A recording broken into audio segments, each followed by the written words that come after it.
Hi வணக்கம். இன்றைக்கி என்ன பண்ணியிருக்கேன்னு பார்க்கலாமா? அதுக்கு முன்னாடி எங்கள் வீட்டில் என்ன ஓடுதுன்னு பாருங்கள் டிவியில். சின்ன பிள்ளை மாதிரி எனி டைம் அவனுக்கு அது தாங்க உயிர். மோட்டு பத்துலுன்னா உயிர். 7th போகிறான். ஆனால் காலையில் இன்றைக்கி எக்ஸாமு. அந்த கொஞ்சம் கேப்லேயும் அதை வச்சு தாங்க பார்ப்பான். அது ஷின்ஷான், பெரியவன் ஷின்ஷான், இவர் மோட்டு பத்துலுங்க. சரிங்க, என்ன பண்ணியிருக்கேன்னு பார்க்கலாம். குருமா தாங்க. இது சாப்பாட்டுக்கும் ரொம்ப நல்லாயிருக்கும், டிஃபனுக்கும் நல்லாயிருக்கும். அதனால் நான் எப்போ குருமான்னு வச்சாலே இப்படி தான், சாப்பாட்டுக்கு நான் இப்படி தான் வைப்பேன். கடலப்பருப்பு உருளைக்கிழங்கு வேக வச்சு எடுத்துக்கணும்.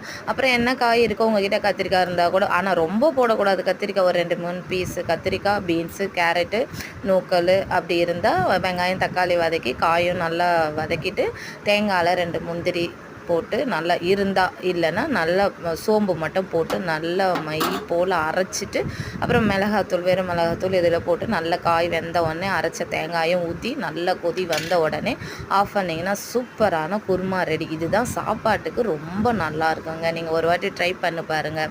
சரிங்க, சப்ஸ்கிரைப் பண்ணுங்கள், லைக் பண்ணுங்கள். வேறு ஒரு வீடியோவில் பேசலாம். பாய்.